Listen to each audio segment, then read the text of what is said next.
Mother, tell your children not to walk my way. Hello all, and welcome to, as you can tell, this review of Driven, the pay-per-view, Ring of Honor's pay-per-view, which I saw last night, just getting around to the review tonight because I wanted to watch it twice. I watched it last night, and yeah, I was kind of out of it, so I definitely wanted to review it again, or see it again before I reviewed it. So, let's get started. Started off pretty just right into the action. There was a lot on this pay-per-view. They crammed a lot into 2 hours. I'm going to give them a lot of credit there.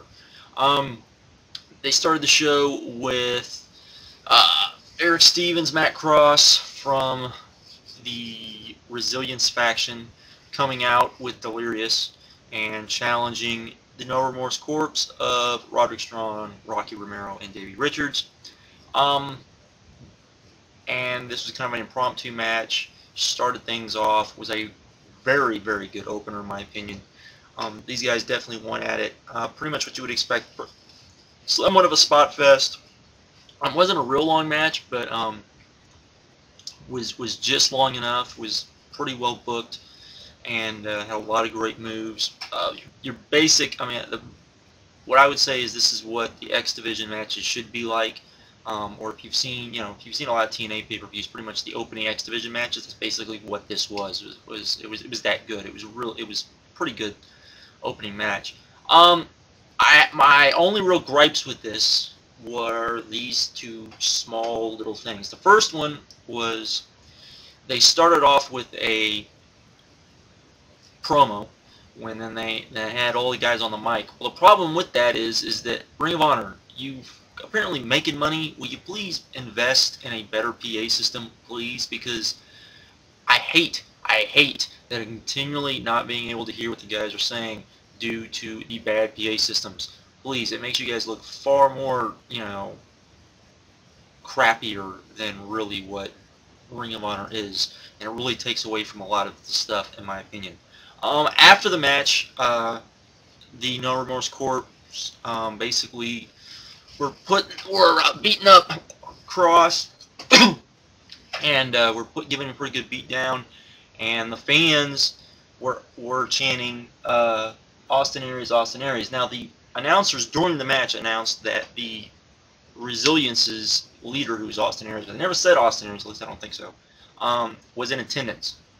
I don't think they should have said that. I think they should have just waited until and then said that he couldn't be on the pay-per-view because he was signed with another promotion, which was TNA. Basically, they were putting the boots to him, and the fans started chanting Austin Aries because he was there. But I think the announcers should have just said they're chanting for Austin Aries, who was the Resilience leader, but he is banned from working ROH due to a contract with another organization, and then have Austin Aries come out, which he came out. I completely forgot that he made his return at this pay-per-view. It was very good. He cut a very anti-TNA promo, which is something I'm sure a lot of the fans liked. It was kind of like giving these guys red meat, and was pretty much the first true anti-TNA promo I think I've ever seen in Ring of Honor. It was a very good one too. I definitely, if you want to see an anti promo, this is definitely the one to look at. It was a really good promo, and I definitely would say check it out. Then they did something I thought was a little weird. They had the Briscoes, and they're talking about wrestling in Japan, and they showed highlights from the Japan shows. I was like, why are you showing this? Most fans aren't going to care about this, particularly the casual fans that might be watching this. And we went back to the ring. We had Matt Seidel versus Claudio Castagnoli. The first match was 3.5 stars, by the way, for those of you wondering. Like I said, very good opener. We had Matt Seidel versus Claudio Castagnoli. This was a great match. This was really, really good. Had lots of wow moments. I mean, literally where the fans were the crowd was like, wow. The ending was definitely one of those, one of the best spots I've seen in a while, particularly with a big man, little man. These two do very well, big man, little man matches. It was really good. I really liked this. This was definitely 3 3/4 stars in my opinion. This was just fun. This is very fast, but just a lot of fun in my opinion. After the match, Larry Sweeney came out with Sweet and Sour Inc.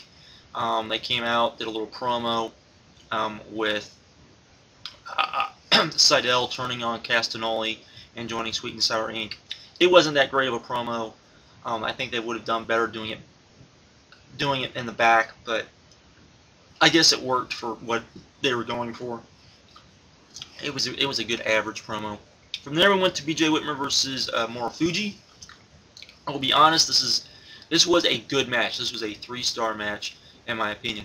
Problem I had with this match is there wasn't much passion there. This was basically a paint-by-numbers 3-star match, and you know, it was good and it was fun to watch, but it was just kind of like it could have been better. Why is this here?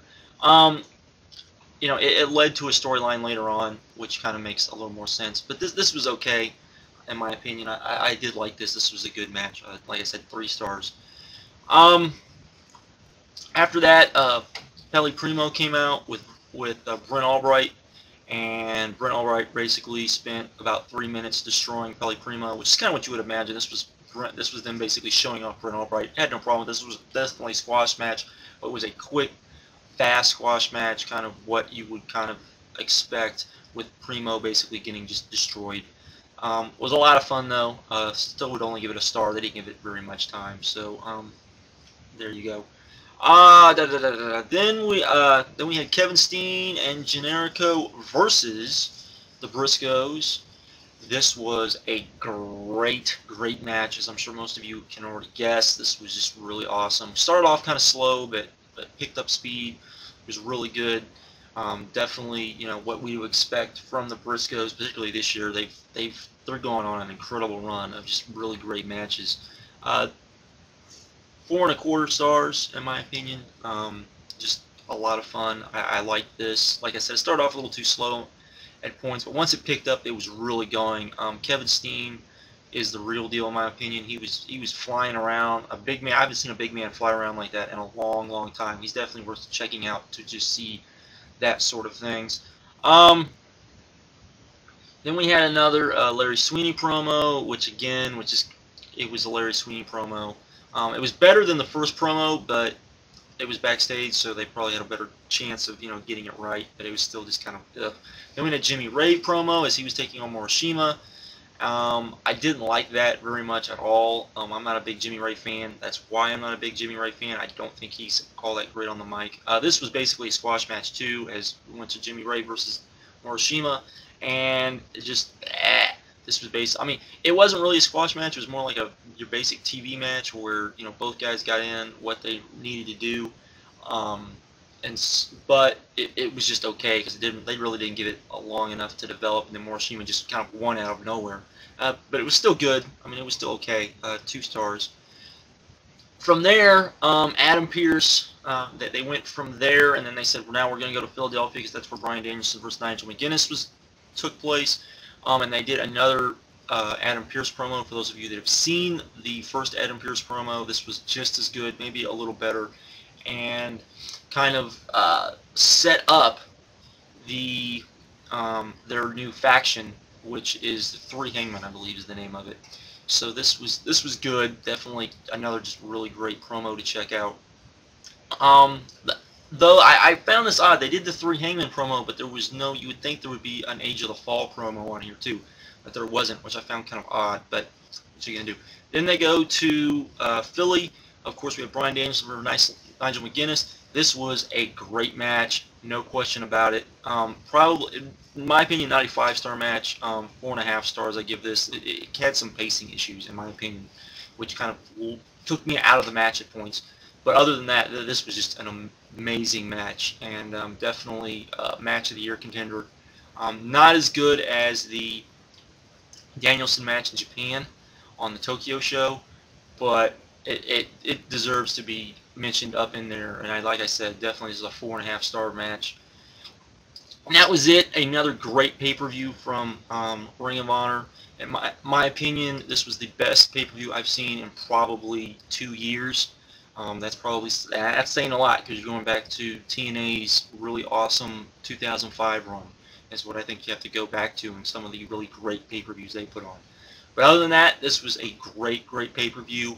Order it, order it, order it. That's all I got to say. I'm out. Be good. Oh, I give this a 9. There we go. All right, bye.